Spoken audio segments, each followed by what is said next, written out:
Borderline personality disorder. No one can control what happens to them in early life. No one planned for their childhood. Nobody really had anything to do with it much, except they were thrown into a system that they never agreed to. Everyone was, though. Not just me, not just you, everybody. No one was able to make that choice. Nobody made the choice to be born. Nobody was told the rules. We all start off with the same raw deal. We are forced to participate in this, whatever you want to define life as, but we're all forced to participate in it without a choice, without being told the rules, without being given any kind of an option of whether we want to play or not. We're forced into it, and you just do the best you can. Do the best you can at what, though? We're not even given a purpose or meaning. It's just utter nothingness. So many questions, zero answers. I'm sure there's a lot of you out there that might even think you know the answers, but I hate to say it, but you don't know jack. You don't know for sure. Nobody knows for sure. We've got a bunch of theories. We've come up with a lot of ideas. The way I look at it, whatever helps you sleep at night, we don't know shit. We don't know nothing. All we do know is that it's hard, things that my puny little poor mind couldn't even wrap itself around. I believe everyone's life is hard. I don't think anybody gets to go through life having it easy. Us with BPD think that if only we were like the norms, if only our emotions were better regulated, it would make life easier. But would it? We'd still have problems. It may not be our emotional issue, but then maybe it'll be a lack of emotion. That could probably be a problem too. I mean, we all got a raw deal. We were born. We didn't have any choice in the matter. If you're like me, you are pissed about that. This is a true story. I'm not making this shit up. This 17-year-old kid who's suing his parents, having him be born white. He claims he suffered his whole life from the shame of being white. Here is a direct quote. When I was a kid, I spent hours in the shower trying to wash off the white. But it would never go away, he recalls painfully. Isn't there enough white people on the planet already? Haven't we inflicted enough suffering, racism, and oppression in the world? We all were born without a choice. I kind of feel like this kid. I would sue him for giving me life. That would be something I wouldn't mind suing him for. Problem is, my parents are too poor to sue. I could sue him, but what am I going to get? Not much. Not much at all. Seems like a lot of us are looking for someone to blame. Looking for a villain. Why is it that we always need a villain? We always need a bad guy. The way society has made us so afraid of everything? Or is it the fact that society has made us so entitled that we believe that we are owed something? We're born into this world without any consideration for us whatsoever. Why do we think once we're born that suddenly a system that created us without giving a shit about us would suddenly start giving a shit? No reason for the universe to give a shit about us, or anybody for that matter. We just expect it because here we are. Don't get me wrong, I do think that everybody should be loved and feel loved and be respected. To do that, we have to come together and we have to stop looking at thinking of people as good and bad, right and wrong. Either everything is bad or everything is right. These back and forths are ridiculous. We'll never come together as a species if we do that. This living with this idea that you were unjustly treated in a world where there is no justice, where justice is a made-up thing. We made it up. We made it up to make ourselves feel better because the idea of living in a universe that has no justice freaks us the fuck out. We as human beings believe there needs to be justice. We believe all of these things that are just made up. I mean, we forget that we made this all up.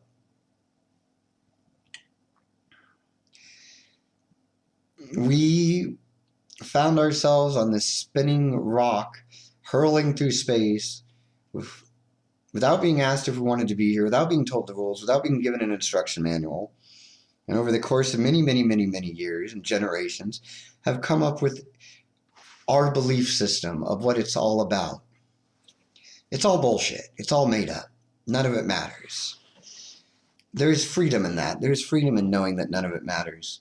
If there is no justice, then I don't have to long for it. I don't have to feel like I got ripped off. I have not been wronged because you can't wrong me.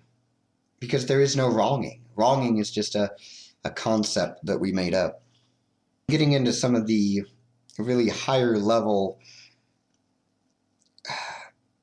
theological, philosophical, brain puke garbage stuff that will make a person's head explode. I don't want to give you too much of these thoughts all at once. I should probably wrap it up into a nice little bow for you here. And what was my point? What was I trying to say?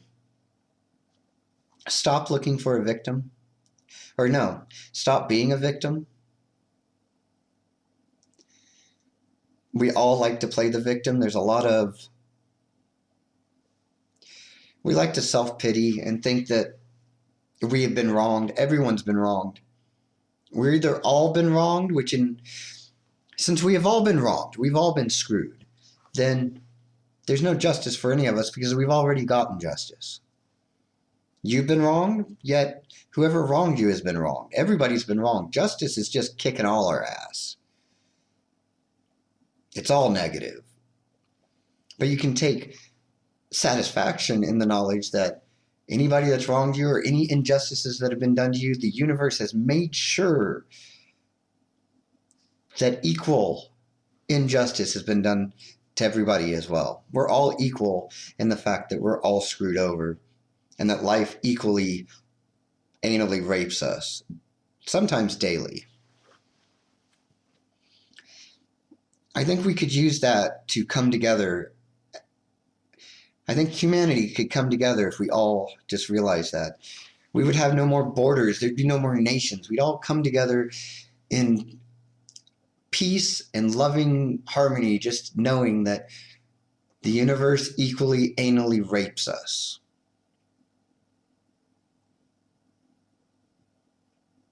What do you think? Is that the way to world peace?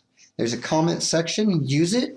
I would like to thank those of you that have been making donations to help keep the lights on. It truly does help, and I truly do use the money to keep the lights on. It's no shit.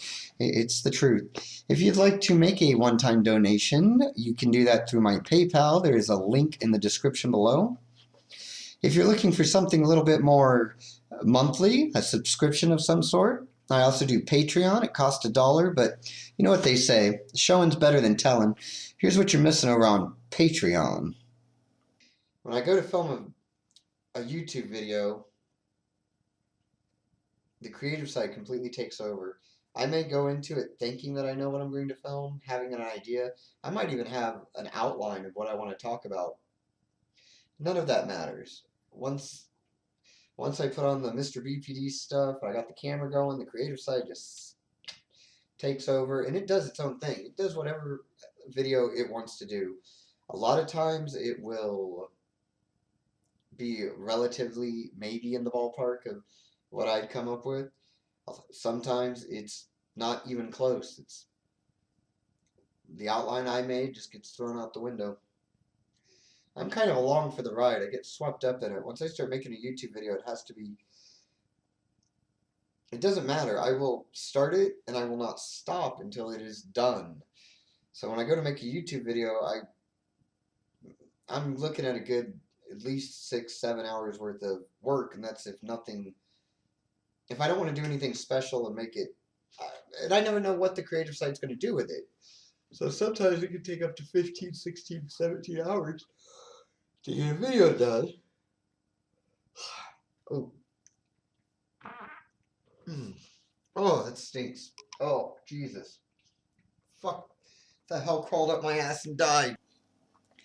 Yes, there's that video, plus over 100 more. If you were to take that, divide it by $1, and come up with some mathematics, it'd be like 1.7 some odd cents. I don't know. I'm not a math guy. I know one of you is. Go ahead and do the math on that. And while you're doing that, go check out Patreon. The link's in the description below. And of course, don't let the breadcrumbs crawl out the bum-bums. Until next time, keep on keeping on.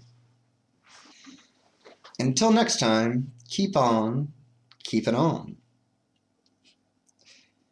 Till next time, keep on keeping on.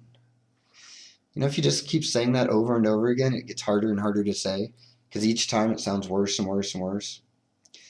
Yeah, that's a proven fact. You can look it up. But don't do that because I don't want you to, but it's a proven fact.